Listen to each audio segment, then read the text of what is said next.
जय माई की, जय माँ कामाख्या। क्या आप जानते हैं कि संख्यान तंत्र में माँ बगलामुखी का एक ऐसा मंत्र वर्णित है जिसे तांत्रिक परंपरा में शत्रु स्तंभन के लिए अत्यंत महत्वपूर्ण माना गया है। लेकिन क्या इसका अर्थ वास्तव में किसी व्यक्ति का विनाश है या फिर इसके पीछे कोई गहरा आध्यात्मिक रहस्य छिपा है?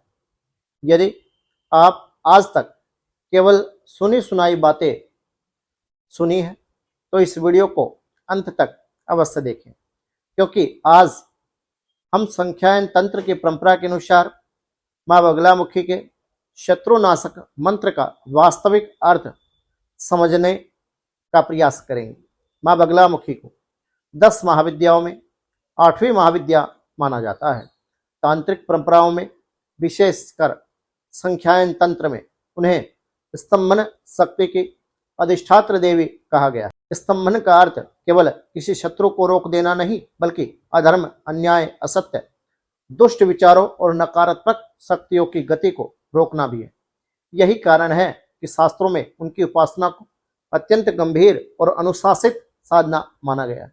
परंपरागत मत के अनुसार यह साधना सदैव धर्म, न्याय, आत्मरक्षा की भावना से ही की जानी चाहिए। संख्यायन तंत्र की परंपरा में प्रचलित माँ बगलामुखी का प्रसिद्ध मूल मंत्र, जो इस समय आपको हमारी स्क्रीन पर दिखाई दे रहा होगा, ये भगवती का मूल मंत्र है और अधिकतर बगलामुखी साधकों को इसी मूल मंत्र की दीक्षा गुरु उपदेश में मिलती है।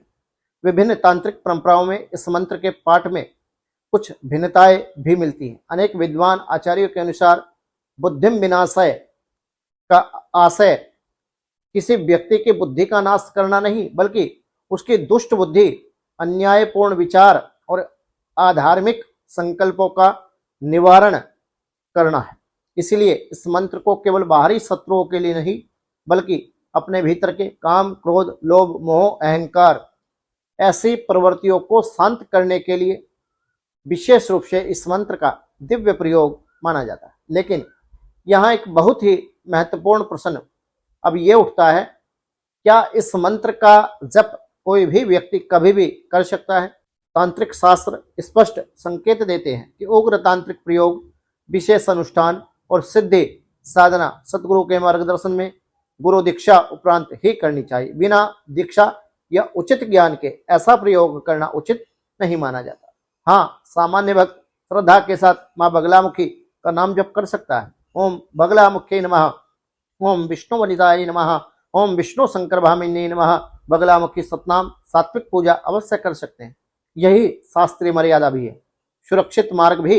यदि आप माँ बगलामुखी की सात्विक उपासना करना चाहते हैं तो प्रातःकाल अथवा रात्रि में आपको प्रथम स्नान आदि करके स्वच्छ पीले वस्त्र धारण करने चाहिए।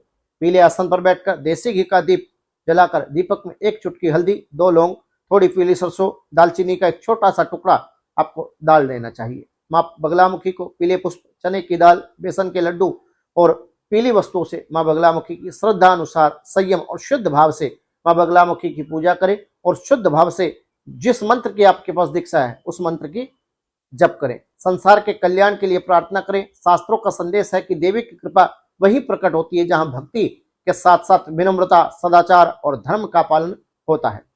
वही माँ बगलामुखी न्याय करती है। इसलिए यदि आप माँ बगलामुखी के शत्रुनाशक मंत्र का जप करें तो उसका उद्देश्य किसी का अहित करना ना हो, बल्कि धर्म की रक्षा, अन्याय के संरक्षण, आत्मबल की वृद्धि और अपने भीतर के शत्रुओं पर विजय होना परम आवश्यक है। यही संख्यायन तंत्र सहित तांत्रिक परंपराओं की मर्यादा और आध्यात्मिक संदेश हमें तंत्र शास्त्र एवं शास्त्रों के माध्यम से प्राप्त होता है। यदि आपको यह शास्त्र सम्मत जानकारी उपयोगी लगी हो तो वीडियो को लाइक करें और अपने प्रियजनों के साथ शेयर करना ना भूलें। माँ बगलामुखी से जुड़ी ऐसी प्रमाणिक एवं शास्त्र सम्मत जानकारी के लिए हमारे YouTube चैनल को सब्सक्राइब अवश्य करें। कमेंट में आप श्रद्धा से लिखें, जय माँ बगलामुखी, जय माँ पीताम्बर, जय माई की।